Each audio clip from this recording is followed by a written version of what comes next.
Bonjour à tous et toutes et bienvenue dans Se Sentir Bien, le podcast qui est là pour vous aider à devenir votre propre coach. Je suis Esther Taïfé, coach certifiée, et cet été, je vous invite dans cette émission hors série très spéciale pour moi.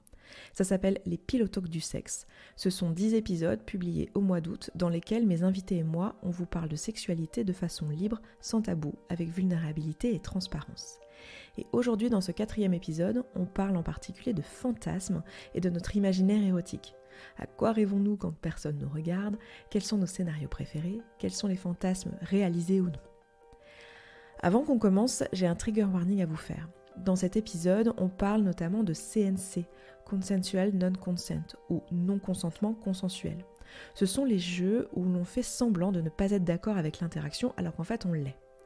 Si c'est quelque chose avec lequel vous vous savez sensible, alors n'hésitez pas à passer ce passage. Je ferai une pause dans l'épisode pour vous en faire l'annonce. Voilà, maintenant que tout est dit, il est temps d'éloigner les plus jeunes oreilles si c'est pas déjà fait, car nous allons parler de sexe. C'est parti. J'ai un cinéma intérieur qui tourne comme ça, et donc du coup, maintenant, à 40 ans passés, j'ai ma petite collection de porno personnel dans ma tête, avec, voilà, mes petits trucs. Alors c'est comme on débouche une bonne bouteille, quoi. Donc je vais aller dans ma cave mentale et je vais aller me dire, là, je me ferais bien un petit, voilà. Je me rends compte qu'il y a en fait 3 groupes de fantasmes. Pour moi, il y a ceux dans lesquels je me projette et je me dis j'aimerais bien faire ce truc-là. Il y a ceux que je trouve excitants, mais je me dis vraiment ce serait une très mauvaise idée de les réaliser. Tu vois, genre par exemple, je peux trouver excitant l'idée d'un gangbang sur un parking de supermarché la nuit. Et en même temps, je pense que si je le vis, ça risque d'être un peu décevant. J'avais des fantasmes que j'avais vraiment l'impression de ne pas choisir, et j'en ai toujours. Et j'avais un vrai malaise avec ça, une vraie honte. Et d'ailleurs, je me rappelle une fois, j'en ai parlé à ma psy et je lui ai dit « Comment je fais pour plus avoir ça ?» Et elle m'a dit « Commence par te laisser tranquille. » En fait, je sens que j'ai un moi intérieur qui est en mode quand même, c'est YouTube là, tu vas parler de tes fantasmes sur YouTube quoi. Jusque dans nos fantasmes, en fait, on est comme conditionné à en même temps être excité par certaines choses qui parfois sont empreintes de sexisme, de patriarcat, etc. Alors que, en fait, on cherche du plaisir et que concrètement, on parle de connexion, d'amis, d'amour, de libération. Tout à l'heure, j'ai parlé de sécurité. Moi, quand je me dis c'est la sécurité qui m'excite, je me dis quand même il y a un problème dans la vie réelle, quoi. Enfin, Pourquoi certaines choses nous excitent alors que elles vont à l'encontre de nos convictions morales, je sais pas, de nos valeurs, de notre éthique, etc. Est-ce que c'est pas transgressif justement? Ben c'est ça. Pour moi, il y a un côté, ce qui est parfois excitant, c'est parfois quelque chose qui te choque un peu. Lâcher prise un peu, en fait, je trouve, sur la sexualité, il y a quand même énormément de pression éthique, de pression performative, il y a énormément de pression, quoi.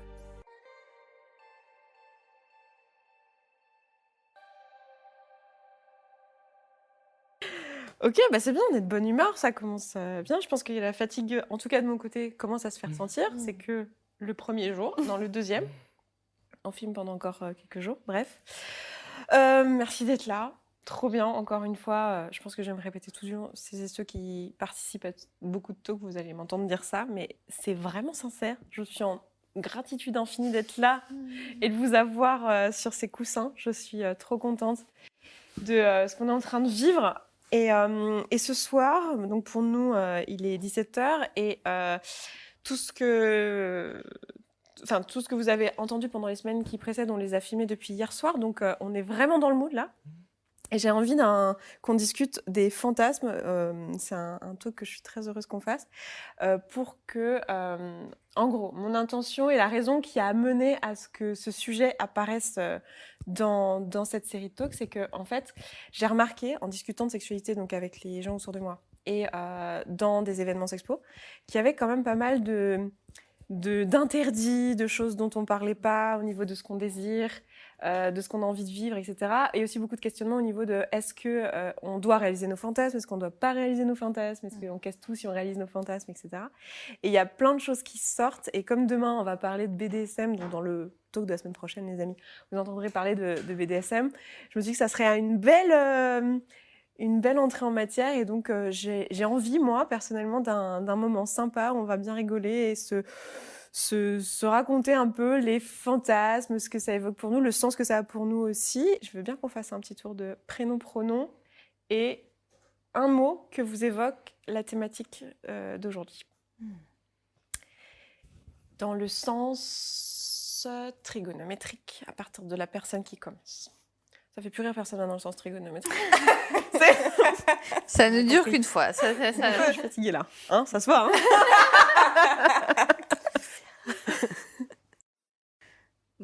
Dany, pronom elle. Nuage. Méta, elle.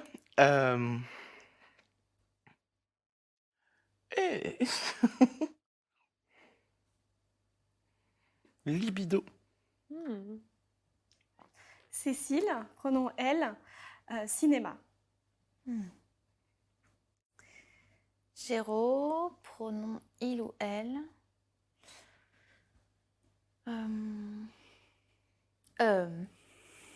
Voilà, c'est mon mot. Nadia, pronom elle. Et le mot que ça m'évoque, c'est le jeu. Les jeux. Esther, pronom elle, et le mot qui m'évoque fantasme.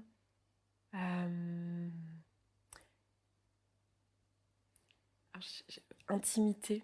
J'aimerais bien qu'on commence par se raconter si vous le souhaitez. Donc évidemment, il n'y a pas d'obligation de participer à toutes les questions, mais un fantasme que vous avez réalisé et franchement, c'était vachement moins bien que dans votre esprit, si vous en avez. Moi, il y avait l'amour sous la douche. Je me figurais ça comme quelque chose de très exotique et en fait j'ai eu froid et on a culpabilisé de faire couler autant d'eau et ouais non c'était un peu pourri au final je crois. C'était pas vraiment mon meilleur souvenir d'interaction. Ouais grosse déconvenue sur l'amour sous la douche. Ouais. Ok. Moi, le très classique amour, l'amour sur la plage, avec la capote en papier de verre et tout. Donc, tu vois, c'est vachement sympa au cinéma.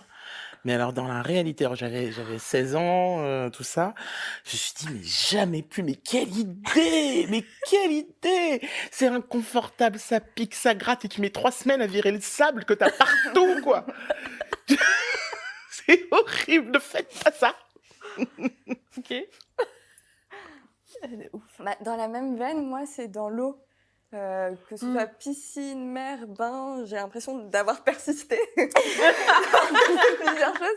Et à chaque fois, ça irrite. Non. Ok. Moi, le truc auquel je pense, c'est pas vraiment un fantasme à proprement parler, c'est plus en fait un truc relationnel où ça faisait des mois et des mois que je discutais en ligne avec un mec et genre on avait une entente intellectuelle mais de ouf, ça se passait trop bien, enfin vraiment on était hyper en phase sur plein de choses qu'on se racontait. Et en plus, à chaque fois, on devait se voir. Et puis, plusieurs fois, il a dû décommander parce qu'il avait des problèmes d'organisation et tout. Donc, moi, j'étais au max, quoi. Et quand on a fini par se voir et passer du temps ensemble, mais genre, l'alchimie, la physique, elle était tellement pas là que c'était la grosse déception. Et je me suis dit, bon, en fait, j'ai beaucoup plus kiffé ces 4 mois d'échange à distance que ce qui s'est passé dans la vraie vie. Voilà. Tu l'avais jamais rencontré avant ? Vous avez échangé et ensuite vous êtes rencontrés? On s'est vus juste comme ça pour boire un café, okay, en ouais. fait, voilà. Et puis après, on s'était vus pour faire des trucs ensemble. Et là, le truc, c'était vraiment absent, quoi. La magie n'a pas opéré. D'accord. Tu veux en partager un ? Ouais, dans un autre style, je pense que j'ai eu pendant longtemps des fantasmes de corps bodybuildé, vraiment l'affiche du métro, mais en vrai dans mon lit. Et en fait, quand il n'y a pas de connexion, c'est vraiment le flop total. Et j'ai aussi persévéré un peu comme toi et l'eau, parce que j'ai essayé plusieurs types de corps. Et en fait, au bout d'un moment, je me suis résolue que, ben non, quoi. C'est pas le corps qui fait qui fait la connexion. Bah, du coup, je vais en dire un qui n'a pas été dit, même si alors, je relate à fond sur l'eau, le sable. Non, mais quelle idée, ouais. Ça m'est déjà arrivé aussi, ça. Le côté intellectuellement, ça va, mais physiquement, en fait, non, pas du tout. Je pense que je vais dire le classique, la voiture. Non, il y a un levier de vitesse, tout ça. Non, ça marche pas. Tu peux asseoir le truc, mais après, il y a le volant. Enfin, non, non, ça marche pas. Même quand on est petit, je suis petite, il était petit. Non, ça. C'était mieux dans ma tête, en fait, au final. Ce qui m'amène à demander, en fait, une question que j'ai envie de vous proposer, qui est, en fait, quelle place ont les fantasmes, vous, dans votre esprit? Est-ce que vraiment vous avez des fantasmes? Est-ce que vous les nourrissez? Enfin, comment vous vivez cette possibilité, finalement? Parce que c'est génial. Enfin, on a la possibilité de s'imaginer des choses autour de sa sexualité. Est-ce que vous l'utilisez? Quel rapport vous avez à ça? Et est-ce que ça a une place dans votre vie? Et si oui, laquelle? Avant de répondre, je voulais juste rebondir sur l'arrière de la voiture. Voilà. Oui, mais on n'y a pas pensé. Et le capot, c'est pas mal non plus. Le capot de la voiture, donc c'est pas trop chaud. C'est bien. Sur le parking public, peut-être pas, mais... Sauf si tu as un fantasme d'exhibe, on sait jamais. Mais j'en ai, mais on parlera peut-être des fantasmes non assoupis. Moi, ça a été très important dans la construction de ma sexualité, dans ma tête. Ça a été vraiment... ça m'a permis de me rendre compte assez rapidement que ce qu'on nous présentait comme une sexualité normale, classique, hétérosexuelle, et pénétrative, et enfin tout ça, ça me paraissait d'un ennui. Pourtant, j'ai essayé beaucoup, longtemps. Puis il y avait plein de gens et tout. C'était un ennui, c'était pas possible.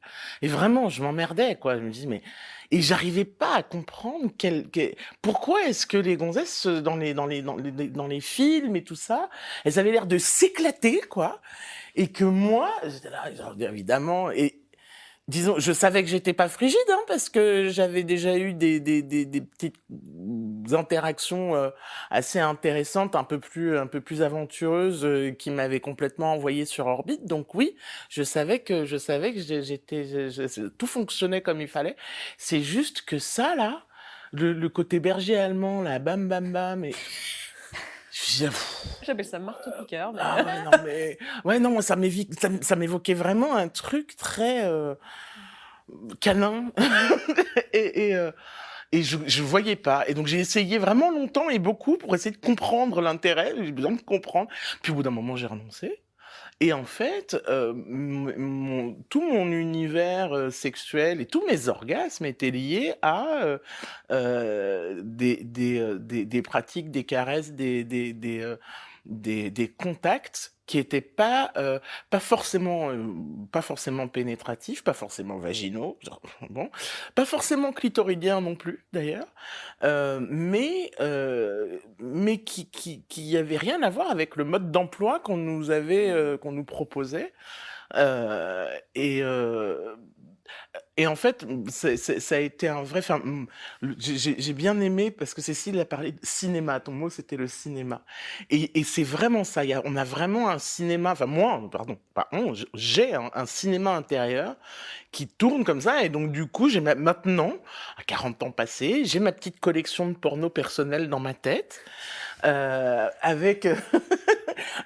voilà, mes petits trucs. Alors je vais c'est comme on débouche une bonne bouteille, quoi. Donc je vais aller dans ma cave mentale et je vais aller me chercher, là je me ferais bien un petit, voilà, ça c'est pas mal, et du coup je vais élaborer là-dessus, je vais me faire des scénars et tout.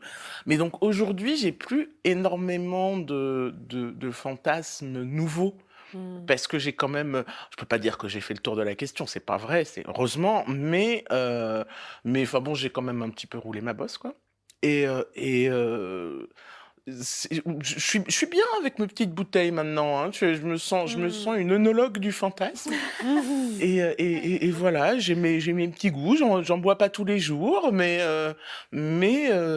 c'est devenu aussi, mes fantasmes principaux sont devenus la base de ma sexualité.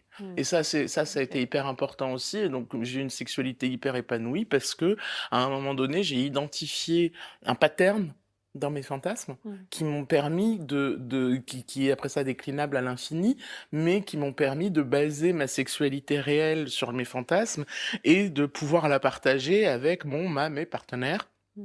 Et c'est beaucoup, beaucoup plus chouette qu'au cinéma, enfin, de celui de dehors. Celui de dans ma tête est beaucoup plus simple. Qui d'autre veut partager le rôle des fantasmes dans sa vie ou la place que ça prend? Moi, je crois que les fantasmes m'ont fait avancer dans la découverte de certaines pratiques.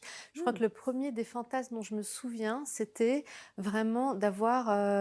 vraiment, j'avais cette image, peut-être que je l'avais rêvée. Tu en parlais des rêves tout à l'heure, mais vraiment, peut-être que je l'avais rêvée et que je me retrouve en fait dans un club libertin et je fais un cunnilingus à une autre femme. Et j'avais encore eu aucune expérience avec d'autres femmes avant. Et ce truc-là, cette image, cette envie, c'était vraiment un fantasme qui m'a poussée à pousser la porte d'un club libertin un jour et de le réaliser. Et il y avait ce côté transgressif. En fait, pour moi, un fantasme, c'est un truc transgressif. Sauf qu'une fois que tu l'as transgressé, c'est plus transgressif. Donc, il y a d'autres choses qui arrivent après que j'estime être encore transgressives, même après avoir cheminé longtemps, tu vois. Mais je crois que le rôle, c'est ce qui m'a poussée à mettre en place des choses. Je vois complètement. Moi, c'est un peu la même chose aussi. Donc, j'ai aussi ce truc-là les fantasmes m'ont permis en fait de formuler finalement des désirs où c'était ok dans ce cadre-là en le formulant comme un fantasme, parce que pour moi, dans le mot fantasme, quand tu l'annonces comme tel, c'est vraiment genre je ne le réaliserai pas, c'est pas le but, mais j'ai ce fantasme. Et du coup, il y a une notion de c'est pas parce que je dis que j'ai ce désir que je veux le faire, justement s'il est transgressif, etc. Il y a un peu cette espèce-là. Donc ça m'a permis, en plus, moi je suis une extravertie, donc en fait j'ai souvent besoin de formuler les choses à l'oral. Donc ça m'a permis d'en parler, de mettre des mots dessus pour vraiment me dire ah oui ça grave, ah non ça pas du tout. Et pendant longtemps ça m'a servi à ça. Aujourd'hui c'est plus un truc qui m'amuse en fait, et j'ai un côté un peu genre quand il y a un truc qui pop, j'ai envie d'explorer parce que je trouve ça fun en fait. Et c'est pas forcément là que je vais trouver vraiment les prochaines choses que je vais aller explorer dans la sexualité, mais j'aime beaucoup l'idée de cases dans la tête. Moi j'ai pas ça du tout et j'adorerais, mais ça m'inspire trop. Je trouve ça super intéressant. Donc aujourd'hui le rôle c'est plus un rôle d'amusement, et par le passé effectivement ça m'a aussi servi un peu à ça, d'explorer. Ouais. Et tu vois, quand je t'écoute parler, je me rends compte qu'il y a en fait 3 groupes de fantasmes. Pour moi, il y a ceux dans lesquels je me projette et je me dis j'aimerais bien faire ce truc-là. Il y a ceux que je trouve excitants, mais je me dis vraiment ce serait une très mauvaise idée de les réaliser. Tu vois, genre par exemple, je peux trouver excitant l'idée d'un gangbang sur un parking de supermarché la nuit. Et en même temps, je pense que si je le vis, ça risque d'être un peu décevant, pas exactement ce à quoi je m'attends. Et des choses qui sont en fait des fantasmes qui sont, comme tu disais, des petites caves mentales, mais qui sont des trucs que j'ai vécus, que j'avais pas forcément projetés, mais que j'ai vus ou auxquels j'ai participé, ou dans la vraie vie, ou que j'ai vu sur Internet, par exemple. Et donc, je trouve ça... c'est du vécu, en fait. C'est pas quelque chose que j'ai projeté comme un fantasme. Pour moi, dans l'idée de fantasme, il y a quelque chose que tu projettes. Tu vois, c'est dans l'avenir. C'est pas un truc qui appartient au passé ou au vécu, quoi. Mais pourtant, ça en est. Et ça reste dans ton imagerie mentale. Et c'est ton petit film que tu te sors au moment où tu as envie. Ouais, ça m'inspire finalement beaucoup de choses. Et je pensais à tout ce que j'ai... dans la série du film, tout ce que j'ai fantasmé comme situation qui était déjà arrivé. Mais un peu, là, je maîtrise, et là, ça va se passer autrement, et là, un tel va mieux s'occuper de moi, par exemple, basique, mais finalement, c'est hyper utile. Et donc, je pense qu'il y a aussi beaucoup de fantasmes qui sont nourris par ces expériences décevantes du passé. Et là, c'est un peu moi qui réalise le film, et donc, du coup, je dis comment ça va se passer. Et puis, je pense aussi que... enfin, c'est une tellement grande liberté de pouvoir tout imaginer, d'être en sécurité dans sa tête, que je pense aussi que je me permets des fantasmes que je pense que je réaliserai jamais parce que j'aurais trop peur de 30 000 trucs, de comment je vais me sentir, etc. Alors que dans ma tête, ça se passe toujours hyper bien. Oui. Et puis je crois aussi que tu parlais du jeu, et ça peut être hyper ludique. Enfin, c'est vraiment une grande, grande liberté. Et je crois que ça fait un peu le job de refaire l'histoire et de la maîtriser. Et de cette fois-ci, ça se passe bien et j'y trouve ma place, tout ça, quoi. Et je pense que j'y trouve aussi beaucoup ça dans l'imaginaire et dans mes fantasmes. Moi, ça prend pas mal de place depuis pas mal d'années, les fantasmes. Oui, moi, ça prend pas mal de place et j'ai pas toujours un rapport apaisé à mes fantasmes. Mais par contre, je vois que, effectivement, je les utilise comme des portes, enfin, comme des espèces d'ouverture. Mais à la base, je pense que j'avais des fantasmes que j'avais vraiment l'impression de ne pas choisir, et j'en ai toujours. Et j'avais un vrai malaise avec ça, une vraie honte. Et d'ailleurs, je me rappelle, une fois, j'en ai parlé à ma psy et je lui ai dit « Comment je fais pour plus avoir ça ?» Et elle m'a dit « Commence par te laisser tranquille. » Et moi, c'est un des trucs que m'a beaucoup apporté le Sexpo, en fait. C'est d'être en paix avec mes fantasmes et avec mes envies d'exploration. Et j'ai l'impression d'en avoir réalisé plusieurs et même d'être allée au-delà. Et en même temps, des fois, j'ai l'impression que j'aimerais être plus présente dans mon corps et moins avoir besoin de films. Et des fois, du coup, j'ai un petit peu un conflit intérieur quand j'ai besoin d'être dans... Parce que, par exemple, pour jouir, parfois, j'ai vraiment besoin de passer par le fantasme. Et il y a un petit conflit où, quand je vois que je tourne en rond avec toujours les mêmes fantasmes, qui viennent un peu automatiquement, j'ai tendance à vouloir sortir des automatismes et du coup, des fois, je suis un peu embêtée avec ce truc-là. Mais par contre, quand j'ai un nouveau fantasme qui pop, par exemple, des fois, ça m'arrive en marchant dans la forêt, où il y a de la créativité qui arrive. Alors là, je me nourris à balle et j'en parle avec des amoureux et ça nourrit vachement la relation.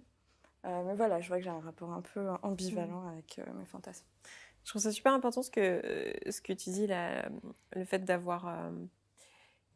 le fait que tu partages que tu n'as pas forcément un rapport hyper serein toujours avec tes fantasmes, parce que c'est quelque chose que j'ai beaucoup eu. Ça m'arrive de faire des vidéos où je demande aux personnes anonymement de me poser des questions sur différentes thématiques, et j'ai déjà vu dans certaines thématiques des choses sortir du genre j'ai un problème, je dois être un violeur caché parce que j'ai ce fantasme de consent non-consent, du coup, alors je ne sais pas comment on dit en français, mais j'ai envie de jouer une scène de sexe non consenti, même si en fait il y a consentement. Et du coup, la personne confond qu'en fait elle a envie de jouer à ce jeu-là avec quelqu'un de consentant et le fait qu'elle a vraiment envie de violer quelqu'un. Mais c'est fou, la honte et la culpabilité que ça peut créer, en fait. Et c'est là où je trouve hyper précieux d'avoir des espaces d'éducation, sexe positif, tout ça, pour dédramatiser le truc et voir, ok, en fait, tellement de gens, Tellement. Et on peut jouer avec ça et pas se torturer, quoi. C'est ça, ce que j'ai envie de dire, c'est que en fait, tant qu'il existe une catégorie YouPorn sur ton fantasme, c'est que probablement tu n'es pas seul.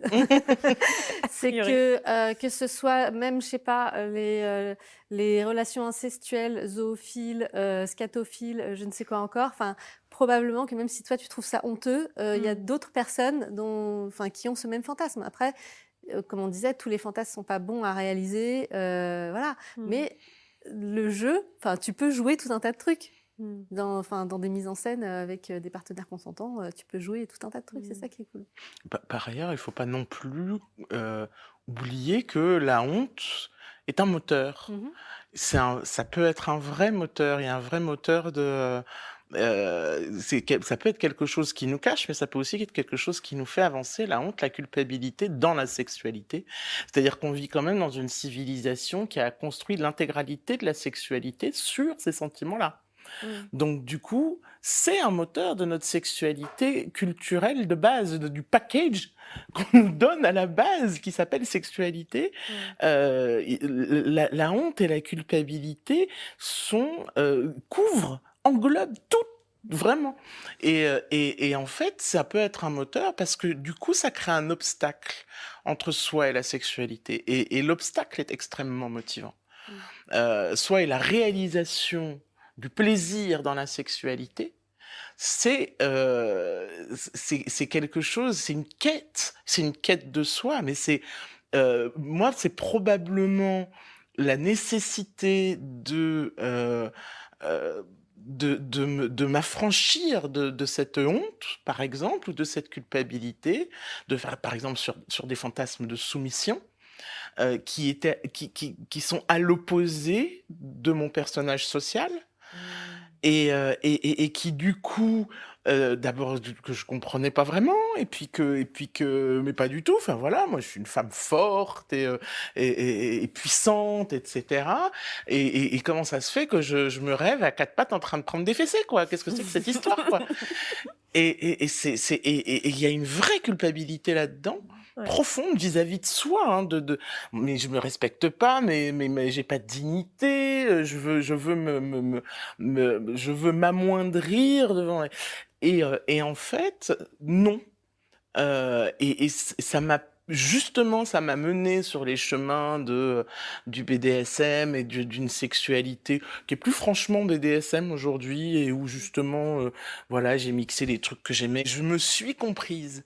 J'ai dû aller à la rencontre des gens qui pratiquaient, des pratiques, de ce qui en était dit, de la façon dont des gens le vivaient, etc., pour me rencontrer, moi, et rencontrer la partie de moi qui fantasmait ça. Et ça a été le fait d'assumer, de pouvoir vivre ce fantasme-là en particulier, qui est très très fort. Ça a été infiniment libérateur pour moi. Et donc du coup, faut pas complètement mépriser la honte et la culpabilité. Je pense qu'elles ont une utilité, en fait, dans la construction de la sexualité.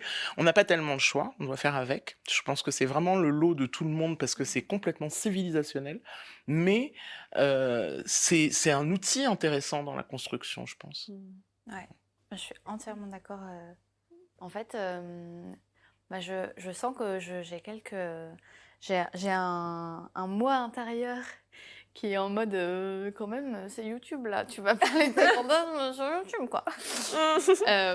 Donc, tu dis que ce que tu veux. Ouais, bah, déjà. Et on garde que ce que tu veux. Déjà, mais en fait, il y a cette peur un peu de. Tu vois, quand t'es une femme, t'es pas censée avoir du désir beaucoup quand même, tu vois. Ouais. Bah oui, la preuve. Voilà. Beaucoup d'hommes ici. Hein. Et quand t'es socialisée comme une femme, t'es pas censée désirer, quoi. T'es censée être un objet de désir et point. Et en fait, moi, il y a eu un shift le jour où mon amoureux m'a demandé, mais toi, c'est quoi tes fantasmes? Et j'étais là, mais tu m'as vraiment posé cette question? Genre, tu veux vraiment qu'on en parle à voix haute avec nos voix et tout? Et il m'a dit, bah ouais, enfin déjà, on peut juste en parler, quoi. Déjà, ce sera chouette. Et alors après, quand il m'a proposé de les réaliser, alors là, j'étais complètement... j'en revenais pas, quoi. Mais ouais, en fait, rien que le fait d'en parler avec ses partenaires, je trouve que c'est déjà un pas. Et de les dire à voix haute avec ses partenaires, c'est déjà un pas aussi. Et pour avoir fait quelques ateliers, moi, je sais qu'il y avait une partie de mes fantasmes dont j'avais honte, hein, très clairement. Et ouais, je pense que c'est hyper important déjà de verbaliser et de dire, bah ouais, c'est ok de fantasmer ça. Et ça veut pas dire que tu veux sa réalisation. Et t'as pas à te sentir coupable de fantasmer sur ça, en fait. Moi, je sais que j'avais participé à des ateliers sur les fantasmes où il y avait des fantasmes complètement ahurissants qui sortaient. Et en fait, bah, c'est ok, quoi. C'est ok, ça veut pas dire que tu veux le faire. C'est cool, quoi, tranquille. Je pense que je me suis sentie très puissante au moment où j'ai réalisé des fantasmes, où j'ai mis ce que j'avais dans la tête dans le réel. Ça m'a vraiment débloqué des cases, en fait, d'explorer des parties de moi.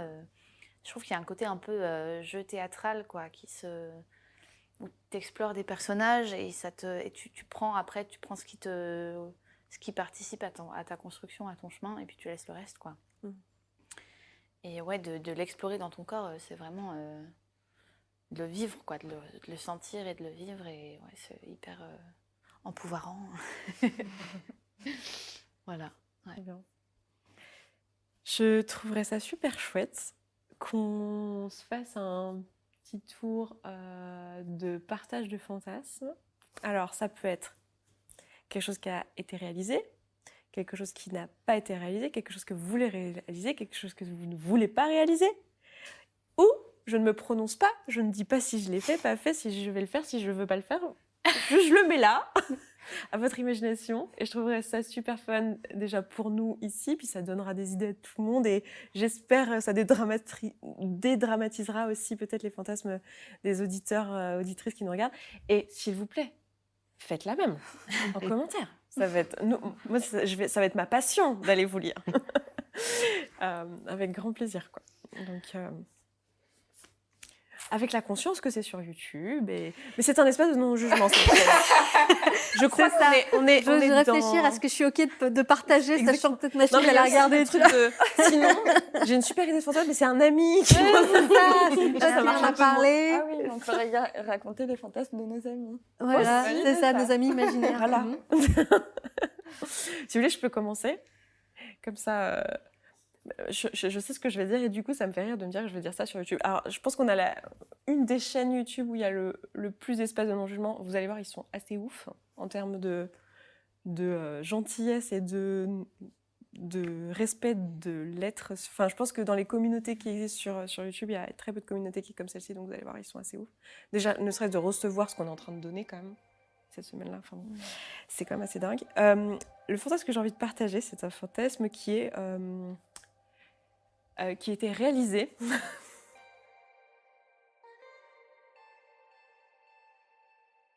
C'est le moment pour moi de faire pause, puisqu'on arrive dans le passage de l'épisode où on mentionne les pratiques CNC, Consensual Non-Consent, ou non-consentement consensuel. Si c'est quelque chose avec lequel vous n'êtes pas à l'aise, alors je vous invite évidemment à passer cette partie. Ça dure environ 4 minutes 30, et vous reconnaîtrez la fin de cette section grâce à l'ambiance sonore qui l'encadre.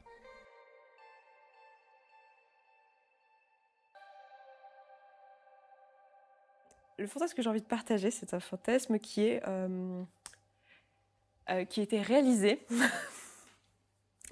qui est un gangbang, justement. Je suis en train de dire sur YouTube que j'ai fait un gangbang, j'adore.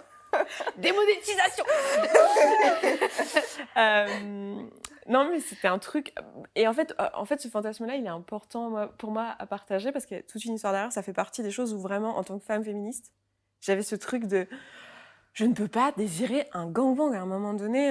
Donc, pour celles et ceux qui ne connaissent pas le gangbang, le principe, dans le porno en tout cas, c'est généralement une femme qui se fait pénétrer contre son plein gré très souvent par un certain nombre d'hommes dont elle connaît souvent pas l'identité, ni le nombre, enfin c'est pas trop elle qui décide quoi. Donc c'est une position de soumission. Et il y a souvent une posture d'humiliation dans la représentation, en tout cas, qu'on en a dans la pornographie classique. Et moi, j'avais ce fantasme dans ma tête de je devrais pas avoir envie de ça, en fait. Je devrais pas avoir envie de ça. J'ai pas déconstruit des trucs. Il y a quelque chose. Et en fait, je me suis vraiment observée. Je me suis dit, ok, qu'est-ce qui me plaît là-dedans ? Est-ce qu'il y a réellement quelque chose que j'ai envie de vivre ? Vraiment, genre est-ce que ça doit rester à l'état de fantasme, est-ce qu'il y a quelque chose que j'ai envie de vivre ? Et en fait, on s'est réapproprié, je dis on, parce qu'en fait on a coécrit le scénario du moment où j'ai réalisé ce fantasme avec l'un de mes amoureux, qui est quelqu'un de génial, qui m'a écrit tout le scénario, qui a tout préparé. On l'a fait dans un endroit qui était trop, je vais vous raconter un peu le délire et tout, mais on avait fait un jeu de rôle où en fait j'étais au cachot, attachée avec comme ça, avec une cagoule, et j'étais j'étais la prostituée préférée du roi. Donc j'étais là au cachot et c'était un endroit où il y avait une cave voûtée où j'étais accrochée en haut avec de la paille au sol. Enfin, c'était l'odeur de la paille. Même encore aujourd'hui, ça m'excite maintenant. L'odeur de la paille, ça me ramène à ce moment-là tellement c'est... Alors que j'avais pas de king sur la paille à la base. Et donc j'étais là et il y a des brigands qui sont venus m'attraper pour... oh là là, on a trouvé la putain du roi, oh là là, et tout. Enfin, il y a vraiment tout le jeu de rôle. Et qui m'ont du coup attachée un peu plus haut dans le château et qui ont fait le gangbang. Et la règle, c'était il faut la remettre en place. Il ne faut pas que le roi s'en aperçoive, donc pas de traces sur le corps. Donc on a incorporé mes limites dans le scénario. Donc pas de coups, pas de traces, pas de bleu, pas de... Enfin voilà, il ne faut pas qu'elle crie, donc il faut qu'elle soit consentante, il faut qu'elle dise qu'elle aime toujours, etc. Parce que sinon, on va l'entendre à l'autre bout du château et ça ne va pas être... Enfin voilà, et du coup, il y a eu tout un... Et c'était absolument magnifique. J'ai passé un moment de communion qui était incroyable. À la fin, évidemment, on a fait du care dans ce genre. Bon, on en parlera un peu plus demain dans les cadres donc pour vous la semaine prochaine, sur les cadres dans des situations de BDSM comme c'est le cas. Donc BDSM ici, donc de l'échange de pouvoir. Donc à un moment donné, j'étais en position de vulnérabilité et on a fait un care après. Et en fait, c'était incroyable comment toutes les personnes qui ont participé en tant que donneurs et donneuses à ce gangbang ont en fait été vraiment dans une posture de me faire vivre le meilleur moment possible et était au service de mon plaisir, et comment en fait c'était un moment absolument magnifique on a tous pleuré et toutes pleuré et c'était trop beau et ça a fait un lien entre toutes les personnes qui étaient là et c'était trop génial. Et c'est quelque chose c'est pour ça que je le partage, c'est qu'en fait on part vraiment d'un truc où c'était parti d'une honte et d'un truc que je jugeais comme quelque chose d'antiféministe à en fait à un moment donné c'était juste moi qui accepte de recevoir du plaisir de manière inconditionnelle en fait. Et c'est ça que je trouve beau dans la réalisation de ce type de fantasme. Alors évidemment, là, on parle d'un gros fantasme, j'en ai pas des 15 000 des comme ça, et j'en ai pas vécu des dizaines des comme ça, où vraiment on a mis tout un truc en place. Mais c'est ça que j'aime bien dans la logique de potentiellement le réaliser, c'est d'aller chercher son plaisir, quoi. Je trouve ça ouf. Voilà, donc moi c'était un réalisé du coup. Waouh, merci. J'espère que là je suis en train de me dire, j'espère que j'ai pas... casser l'ambiance en disant oui, maintenant il va falloir comparer. Pas de comparaison, les meufs. Pas de comparaison. C'est ouf. Je relate un peu sur la prostituée du roi. J'ai une pote qui est pas mal sur ce type de kink, ouais. Ouais. Il y a un truc vraiment chouette de... Elle est précieuse quand même. Oui, mais c'est ça. Il faut pas la casser, quoi. Elle emploie un terme qui me parle beaucoup, qui est la... vénération-soumission. Oui. Ouais. Non, mais on a déjà eu ce genre de Ok, on en parle. Voilà. Peut-être sur Twitch à 3h du matin, peut-être. Non, mais merci pour ton partage. De rien.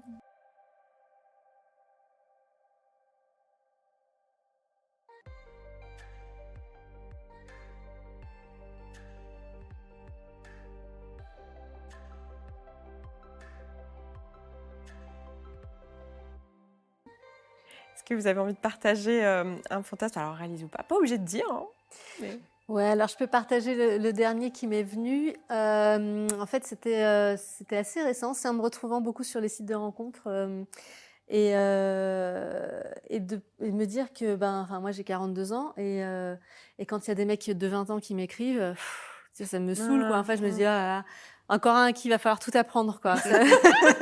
J'avais enchaîné en plus quelques rencontres où j'étais un peu... je me dis, putain, les mecs, entre ceux qui essayent de me baiser sans capote alors que j'ai été quand même très, très explicite sur le truc, entre ceux qui arrivent chez toi et qui commencent à te doigter sans même se laver les mains, tu vois, genre des trucs de base, en fait, quoi. Voilà.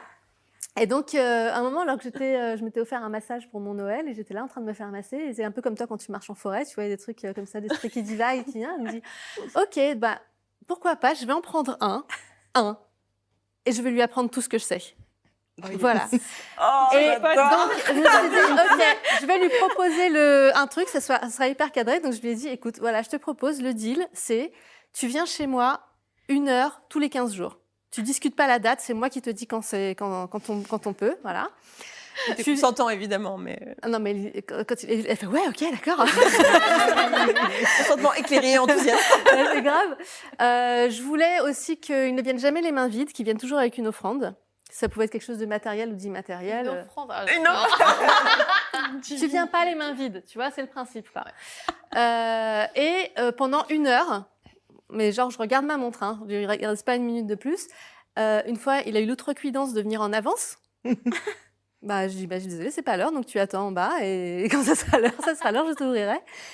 Et donc pendant 1 heure, on travaille un truc. Voilà, je dis aujourd'hui, on va travailler par exemple le cunnilingus. Donc en fait, je me sens totalement légitime à le diriger, à lui expliquer exactement comment je veux qu'il fasse. Et lui, Tu donnes des cours à tout Tinder. et il m'écoute. Non, Et mais il m'écoute, et c'est ça qui est cool, c'est que tu vois, quand on joue cette posture aussi d'ascendant de pouvoir, enfin d'expérience, quoi. Et là où si je disais autant de choses, genre non, un peu plus haut, un peu plus à droite, plus intense, moins intense, etc., à un mec de mon âge, il pourrait dire j'ai chié à la fin, laisse-moi faire, tu vois.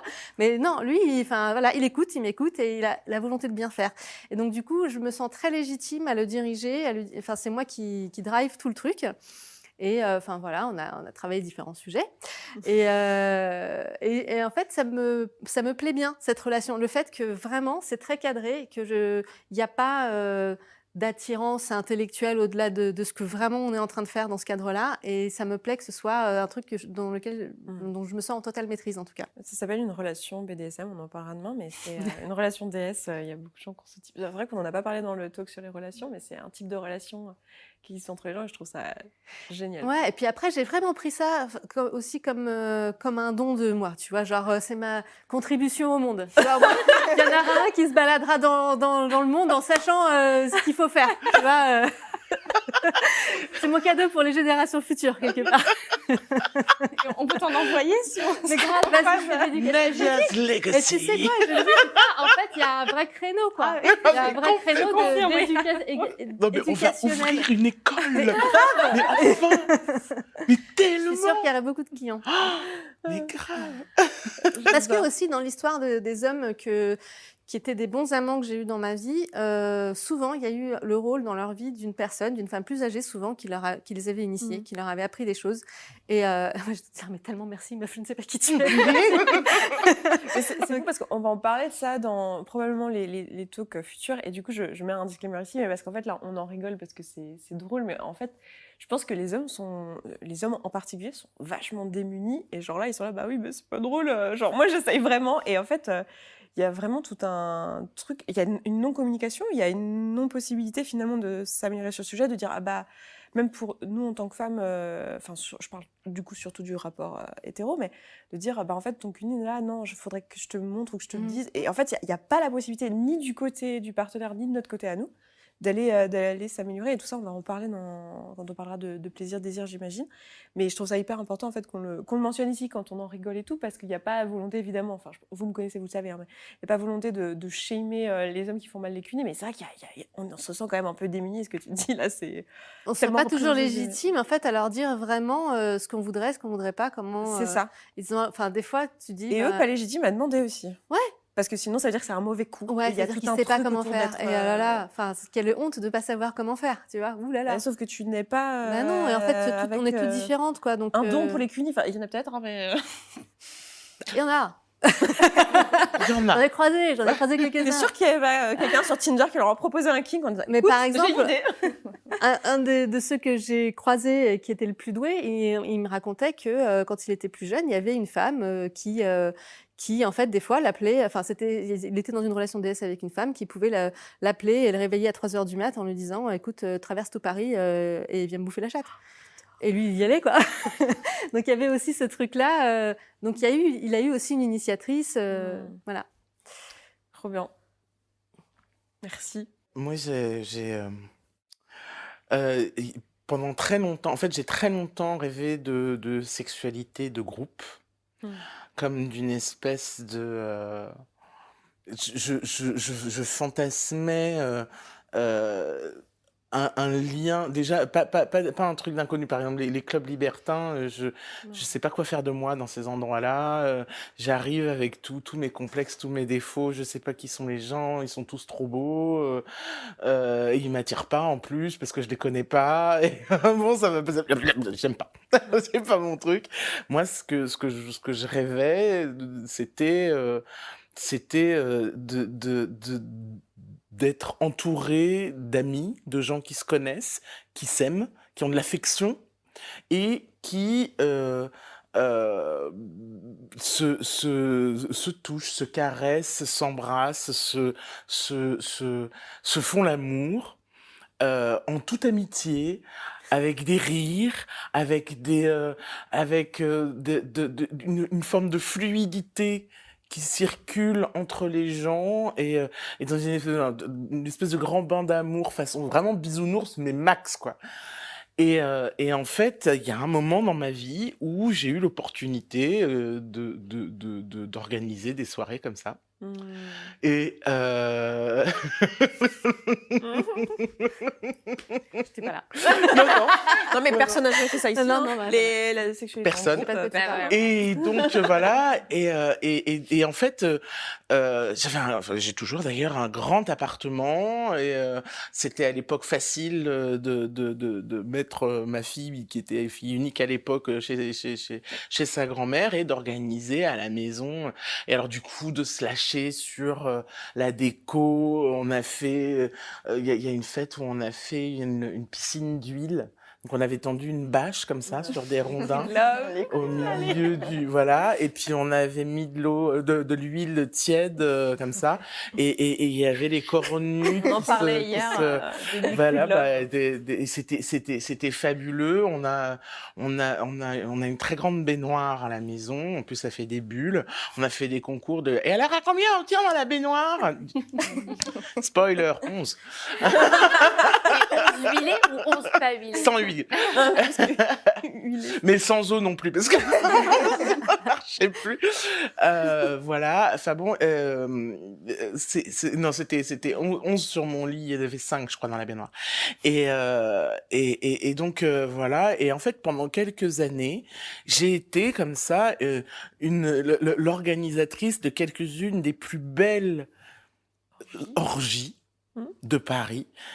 Et belle non pas parce que les gens portaient des diamants et machin, ou alors c'était pas non plus parce qu'on avait une liste hyper sélecte, on n'avait pas d'acteurs de cinéma, on n'avait pas de rien. C'est juste parce que quand on était là, il y a eu une espèce de parenthèse enchantée où il y avait une ambiance magique, un truc d'amour fou entre les gens, et ça allait alors ça dure jamais longtemps malheureusement, ce genre de bulle, ça éclate, mais donc oui, je l'ai vécu, hein, et il y a plusieurs, ça a été pendant quelques années une tradition de commencer l'année par une orgie, et donc du coup on organisait des fêtes de Nouvel An où moi je connais pas de plus grand bonheur que de commencer l'année avec des piles de gens nus qu'on aime dans son salon. Ça, avec une espèce de canapé qui fait 12 mètres carrés parce qu'on a ouvert tous les canapés ensemble et tout. Et il y a plein de gens, et où qu'on pose le regard, on voit quelqu'un qu'on aime en train de jouir, c'était un rêve, quoi. Et c'est le genre de rêve que j'ai eu un infini plaisir à réaliser. Depuis, il m'arrive encore d'organiser des fêtes comme ça, mais de façon beaucoup plus espacée, etc.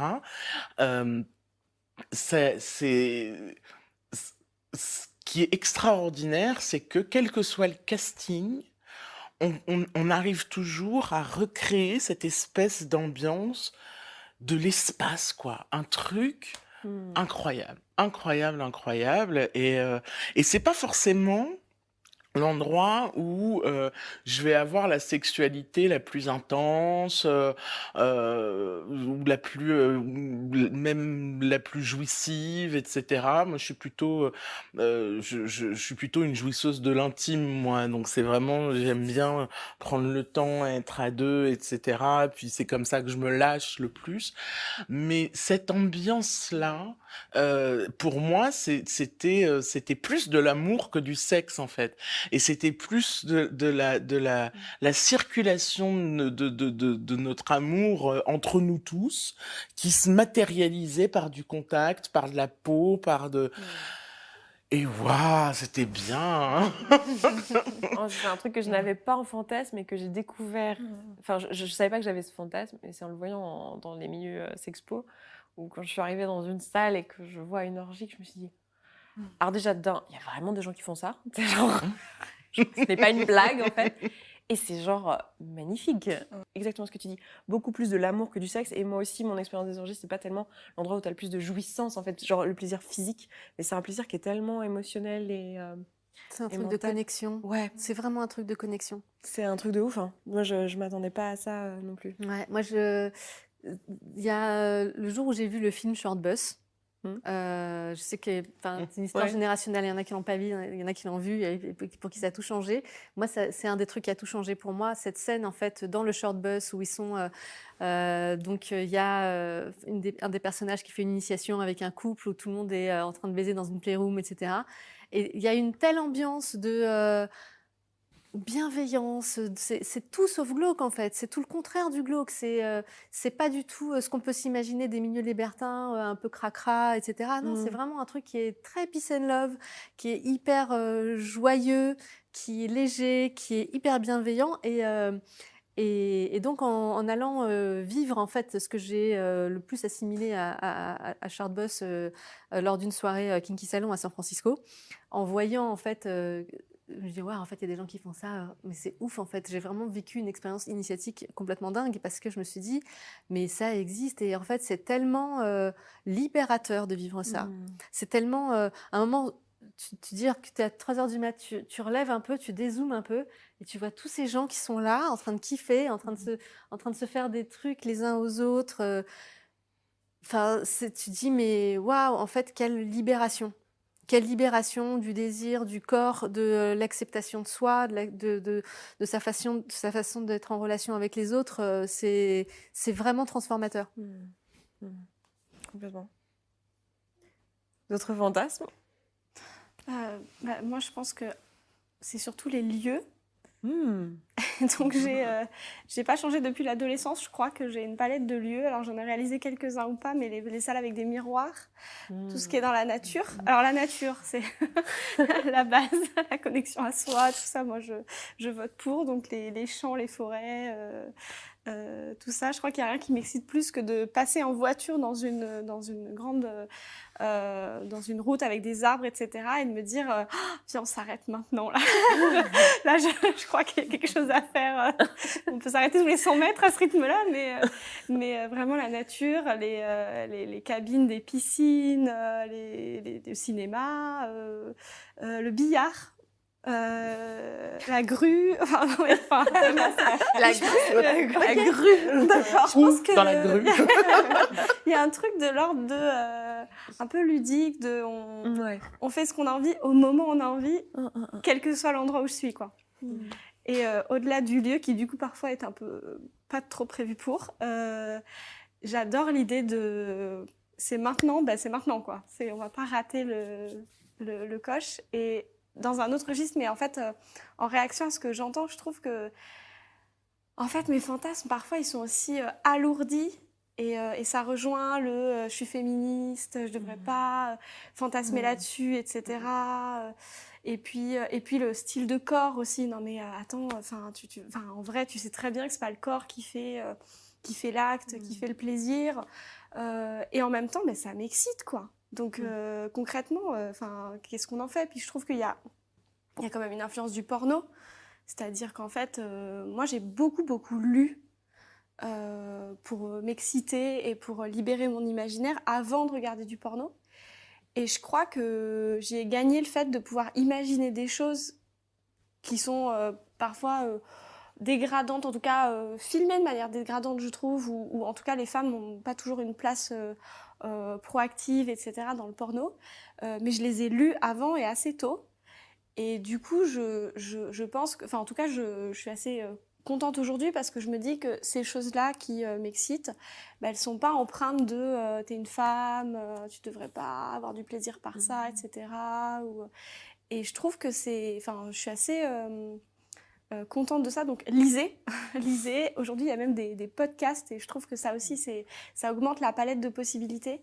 Et finalement, ça me rend presque un peu triste de me dire que jusque dans nos fantasmes, en fait, on est comme conditionné à en même temps être excité par certaines choses qui parfois sont empreintes de sexisme, de patriarcat, etc. Alors que, en fait, on cherche du plaisir et que concrètement, on parle de connexion, d'amis, d'amour, de libération. Tout à l'heure, j'ai parlé de sécurité.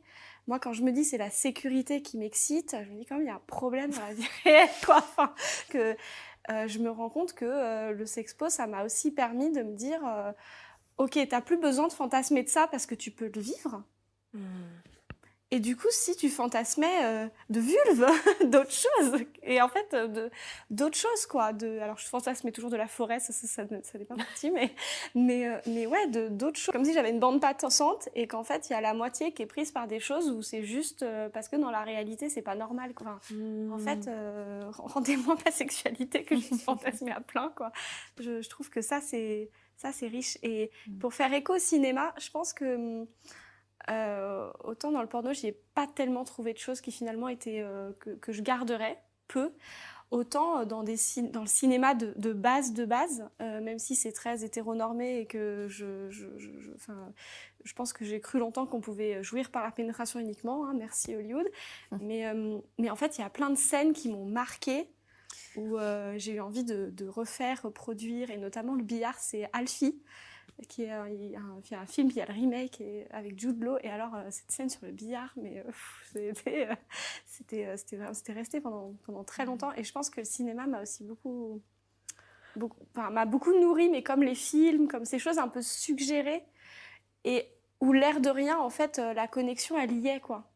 Et du coup, ça donne envie de reproduire le moment, mais pas pour faire ce qui est dans le film, mais pour rechercher le même degré de romantisme, d'amour, de connexion, de tout ça, quoi, de sécurité. Et je pense que c'est pour ça aussi que j'ai un truc avec le cinéma. Bon, puis aussi parce que j'ai un truc avec le fait de le faire dans le cinéma, mais Cool, trop bien. Moi, je connais une personne qui a un fantasme sur les confessionnals dans les églises. un truc avec les Et genre, non mais c'est fou. Et elle me l'a dit à un moment où on était en train de visiter une église. C'était assez... Elle me dit, tu sais quoi? Moi, je rêve de faire l'amour dans un confessionnal. Ah bon, d'accord, très bien. Et ouais, non, moi, plus personnellement, il y a les ascenseurs qui me font qui ont un effet sur moi. Même si j'ai pas du tout envie de réaliser ça parce que j'aurais vraiment trop peur d'être surprise. Mais ouais, d'être dans un ascenseur avec un inconnu et de sentir comme une tension et en même temps une gêne parce qu'on dit rien, parce qu'on se connaît pas et combien il reste d'étages, ah là là, on aurait le temps si ça se trouve. Et ouais, il y a tout un imaginaire autour de ça, ouais.